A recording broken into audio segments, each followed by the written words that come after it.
E é isso mesmo, família, naquele clima. Joga a mão pra cima, joga a mão pra cima, joga a mão pra cima e vem com nós. E vem com nós, porque aqui pode pá, você sempre tem voz. A periferia tem voz, as ruas têm voz.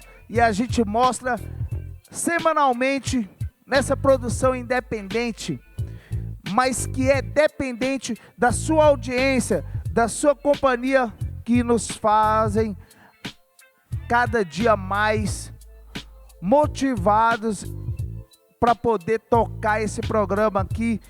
E claro, respeitando você, a sua família, buscando trazer informação, trazer conteúdo que soma com a sua vida, que preenche o seu coração, porque nós acreditamos que o hip hop é isso aí.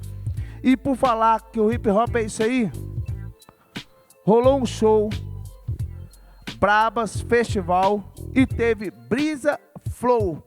Então, sem mais delonga, Elas na Cena. Brisa, chega com nós, com a Gleide, no Elas na Cena.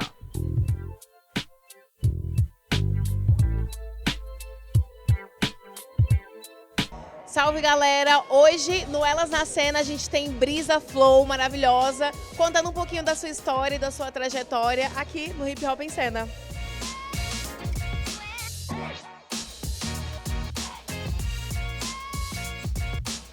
Comecei em Minas Gerais, meus pais são caminhantes, migrantes, então o hip hop para mim, assim como o movimento contra a ditadura do Chile, que teve muito forte nos anos 80, esse movimento musical que eu ouvia, meus pais são artesãos, então eu ouvia isso, né, na oficina de artesanato do meu pai e da minha mãe, e aí no hip hop eu achei uma mensagem muito parecida, só que com um ritmo diferente, e comecei a levar meus improvisos que eu já fazia para as batalhas de rap.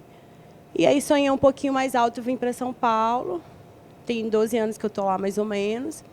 E aí fui construindo minha carreira de rap com outras músicas que eu também gosto, cúmbia, jazz, reggaeton. E um pouco também de ancestralidade mapuche nos rezos também, acreditando que a música tem essa energia de cura, de renovação. Então, eu acredito que os cantos vêm dos ventos, né? Na cultura dos Andes, a gente acredita na cosmovisão, e na cosmovisão, cada elemento é responsável por uma parte da arte que a gente aprende com a floresta, né? Então, Kuruf, o vento, tem esse nome de pertencimento às montanhas, que é onde nascem os cantos, as mais velhas. Então, minha mãe me deu esse nome, Brisa de la Cordilheira. E eu acredito, assim como a ancestralidade mapuche, também como outras ancestralidades de outros povos indígenas, que o canto é uma arma de luta também, né? Então, mesmo não morando no Chile, não morando em Wallmapu, o Brasil também é um território indígena, o Brasil também é um território quilombola. O Brasil também está passando por uma política extrativista, assim como foi muitos anos atrás, segue desde 1500 até hoje, tendo que lutar para não ter os seus recursos extraviados, vendidos, né? Então, eu falo numa música que a treta é sobre o território, seja no Chile, seja aqui, e em toda a América Latina, o Abya-Yala, como a gente fala, né? Ser a primeira, ser a pioneira, né, não é nada romântico. Muito bom, adorei tocar no Lollapalooza, o festival, além de gostar de festivais de música, eu gosto de estar lá para que pessoas possam me ver assim como eu vi, desde pequenininha, a Áurea Carolina Rimano, a Anitta Tijoux, várias outras MCs, a Lauryn Hill, e foi importante para mim, então eu acredito que é importante ter essa representatividade. Mas, ao mesmo, é muito complexo, né? Porque o nosso corpo, nesse espaço, dialogando com a indústria musical, tem uma hora que a conta não fecha, né? Porque a indústria musical, a do Brasil, ela tem sido um espelho muito da indústria americana também, do rap, né? Isso, de certa forma, também é extrativista. Então, assim como agora na cultura americana também estão aprendendo a dominar também os seus próprios meios de consumo, de como criar esse caminho, né, de fazer, de produzir, de poder negociar. O Brasil também está aprendendo com isso e eu sinto essa responsa, porque eu sinto que eu vou com o facão na mão descobrindo como faz, descobrindo a palavra péssima, construindo, né, tecendo como que faz. Então, eu falo que é um grande artesanato mesmo. E aí isso dá uma pressão, às vezes, é confuso, mas eu acho que nós, seres humanos, somos muito acamados e estamos aí aprendendo em coletivo, né? Então, eu sinto que, ao mesmo tempo que há uma pressão, também tenho muito orgulho do que eu tenho construído, porque acredito que também vem de um legado de outras mais velhas, e aí vou deixar também para os mais novos, as mais novas, essa possibilidade de poder aprender com os erros, como eu falo, né, no meme. Vamos pensar os erros futuros agora e não errar mais os antigos. Então, acho que ser artista independente é isso, é construir, aprender, tecer e poder sempre sonhar, né, com o bem viver, com uma outra lógica de mercado, né? Hip hop é educação, hip hop é transformação, hip hop é cura espiritual, emocional, corporal, física. Tem que ter hip hop nas escolas. Lei de censura, ditadura nunca mais, porque o hip hop é mensagem de paz, é empoderamento, é comunhão, é transformação, é o poder de trazer educação que infelizmente a escola não trouxe. Então, que o hip hop vire lei nas escolas, ao invés de ter criminalização das culturas que vêm do gueto, das nossas culturas ancestrais, que é a nossa forma da gente se aquilombar, é a nossa forma da gente se expressar, e que isso seja incentivado para que a gente tenha cada vez mais livros, discos, canções, músicas e menos fuzis no Brasil. É isso.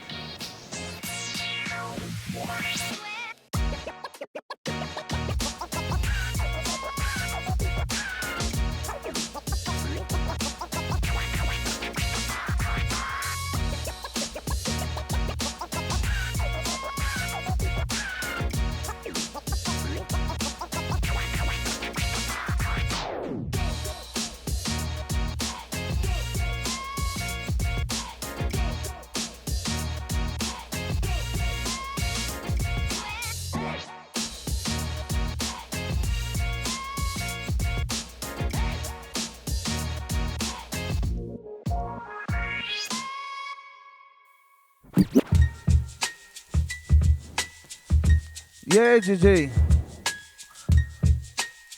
Eu desafio você a subir a escadaria aí, você não é bichão? Sobe a escadaria aí, mano. Cola na favela. Você vai ver como a vida é bela. E por falar em vida bela, mandar um salve pra elas. Glade, Brisa Flow. Muita luz, muita positividade na sua vida, nos seus projetos aí. E é isso. Goiânia é sempre de porta aberta aí pra você. E queria aproveitar, DJ Sancro, tem um projeto bem da hora lá no Vera Cult, que é o Rua Mix 360, e nós fomos lá para trocar uma ideia com esse parceiro que é lá do DF, que tem várias ideias, conhecimento 1000 grau mesmo, compartilhando aí com a rapaziada. E sempre que você tiver a oportunidade de buscar conhecimento, busque, porque o conhecimento é a força libertadora. Quem tem conhecimento não fica alienado, nem fica preso dentro de uma bolha ou dentro de um sistema. Sistema esse que muitas vezes só te leva para baixo. Então, assim, vamos buscar o conhecimento porque é muito importante.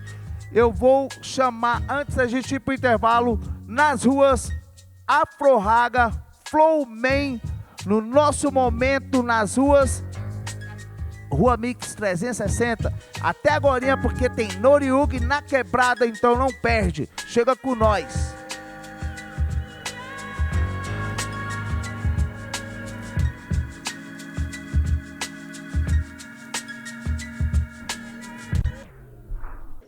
Salve, galera! O Hip Hop em Cena tá aqui no Vera Cult, Ponto de Cultura, onde está acontecendo a aula de rap da Escola do Flow, com o fundador Afro Raga, Flow Man. E eu queria que você falasse para a galera que ainda não te conhece, como que você se apresenta. Bom, eu sou o Afro Raga, eu estou há 22 anos na jornada do rap, da cultura hip hop, desde 2003. Eu sou cantor, produtor e fundador da metodologia Escola do Flow, né, que tem o objetivo de ensinar rap profissionalmente. Eu estava dando uma olhadinha e eu vi que a Escola do Flow ela tá desde 2017. E como que teve essa ideia de fundar a escola e o porquê que você decidiu organizar esse método? Sempre quando a gente vai buscar estudar música, existe o estudo geral da teoria musical, existe o estudo dos instrumentos musicais e existem alguns estudos específicos para instrumento. Por exemplo, o guitarrista, tipo, como é que eu faço tal maneira de tocar a guitarra para o rock? Como é que eu faço um violão de bossa nova tal?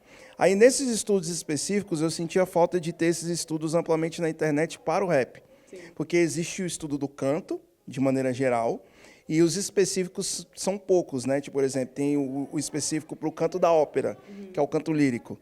Não tinha muito sobre rap, né? Então, eu fui um dos pioneiros que começou a ensinar rap profissionalmente no Brasil, com a ideia de sanar esse vazio, né? A gente sentia que tinha um vazio desse tipo de conhecimento, e eu fui uma das pessoas que tive a alegria de conseguir construir uma didática para ensinar isso, né? Juntamente com o professor Daniel Garnett e também com o Caleb. E essas parcerias que você encontrou agora, desses dois nomes que você falou, já está dentro da sua trajetória desde lá de 2003, ou no caminho você foi conhecendo e partilhando com essas outras pessoas? Não, eu conheci eles no caminho, assim. Eles têm os canais, os projetos são diferentes, né? Só estou referenciando eles porque eles também foram um dos pioneiros nesse método. Mas o Daniel Garnett eu conheci por causa da Batalha do Viaduto, né? Lá em BH, né? Viaduto Santa Teresa, eu vi ele fazendo batalhas clássicas na internet, assim, tipo, rimando contra o Vinição, rimando contra os grandes nomes de BH. Então, ele viralizou nessa época e ele também tinha a batalha dele, a Batalha Central, e ele começou a ensinar rap lá também, né, dentro desse circuito dele. Na verdade, ele já estava começando a fazer meio que no Facebook, né, que a gente trocou ideia sobre a história. E o Caleb também, ele começou a postar uns vídeos, né, do Improvídeos, na época, era esse nome, e ele é conhecido na Batalha do Museu como Bootstrapper, né? Aí hoje ele usa o nome do Caleb, né? Caleb mesmo. Ele está postando bastante hoje também na internet. Então, são essas pessoas que foram pioneiras desse processo. Sim. E eu acabei encontrando eles no caminho. O Caleb é mais novo que eu. Eu conheci ele na época do museu, por exemplo. No museu eu já tinha, nessa época do museu, Calango Pensante e tal, eu já tinha uns 9 anos de rap. Tempinho. Você falou de vídeo, eu sei que o canal da Escola do Flow tem mais de 51 mil inscritos, né, na internet, no YouTube, mas eu acredito que isso também consegue chegar a mais pessoas que muitas vezes não têm acesso à internet pela realidade da cultura hip-hop. Como que é para você conseguir chegar em tantas pessoas? Olha, tipo assim, eu tinha uma intenção de ser útil para a minha cultura, né? De ser alguém que está querendo ensinar uma metodologia, porque assim, tudo que a gente adquire um método facilita a nossa vida. Sim. Tudo que a gente faz de maneira consciente, organizada, facilita a nossa vida. Eu queria facilitar esse trecho, né, esse ponto da cultura hip-hop, de criar música rap com consciência. Eu não tinha noção do quanto isso ia se alcançar, sinceramente, eu achei até que ia demorar mais. Assim, eu fui paciente, eu falei, não, isso é uma coisa que eu acho que vai demorar uns 10 anos, 20, talvez, para a galera começar a entender, mas eu tenho que admitir que eu fui bem recebido desde o começo. E tem uma coisa que eu acho que é um ótimo parâmetro para a gente entender, porque a realidade da internet é diferente da realidade do dia a dia, sim, fora do virtual, é quando as pessoas do meu meio começaram a me abordar na rua. Aí eu comecei a acreditar na efetividade. Pô, mano, eu aprendi com você eu aprendi a escrever, com você eu aprendi melhor a cantar, com você eu aprendi sobre ritmo, com você eu aprendi a expressar melhor, com você eu aprendi a fazer uma letra melhor. Aí, quando eu comecei a ser abordado na rua, aí eu comecei a entender que esse alcance estava sendo real. E, mesmo assim, eu me surpreendo. Às vezes eu estou aqui, por exemplo, tem um menino que ele é residente daqui, o Neguinho, né? Neguinho. E ele chegou e falou, pô, mano, quando eu comecei a procurar sobre rap, eu achei o seu canal. Então, cara, eu piro quando tem essa constatação, porque eu digo que eles são o meu certificado, né? Com toda certeza, né? A gente vê que a cultura está chegando além do que é palpável, né? Porque na internet tem como você maquiar número, né? Tem como comprar play, tem como fazer propaganda. Agora, uma pessoa dizer, cara, você mudou a minha vida com esse conhecimento, aí é o real certificado. E para a galera que quer ter esse real certificado, vendo o seu trabalho, que ainda não conhece o seu trabalho, mas que também, às vezes, tem uma vergonha de entrar assim, no rap, não sabe como começar. E, então, deixar uma mensagem para essa galera que está assistindo a gente. Olha, se você quiser aprender rap profissional, e quando eu estou falando de rap, eu estou falando do rap e seus mais de 70 subgêneros. Inclui o trap também, que é também um tipo de rap, não é separado, tá, gente? Por favor. E o funk também, para mim, é o nosso estilo irmão. Né? Tanto que o primeiro disco de funk se chama Rap Brasil, e os primeiros funks que tiveram o Rap das Almas, Rap não sei o quê, tal. Então, eu saio para toda essa galera. Vão lá no YouTube, que é o lugar da internet que o estudo está mais organizado. Coloca Escola do Flow, e aí você vai na aba Playlist, que na aba Playlist os estudos estão organizados por assunto. Lá tem tudo para você começar a entender e fazer de maneira consciente esse rap, inclusive também já tem algumas dicas avançadas. Claro que a Escola do Flow tem várias aulas, a gente faz as lives também, analisa as músicas, a gente tem as frontes também das aulas presenciais, tem também da formação da consciência política social dos nossos alunos, mas para você aprender o beabá ali e entender bem, vá no YouTube da Escola do Flow, na aba playlist, que tem tudo organizado por assunto lá. Então, para você ficar mais por dentro e aprender o método, é só você entrar lá, como o Afro Haga disse agora pra gente, e vamos acompanhando a gente no programa, que logo, logo tem mais. Até! Valeu!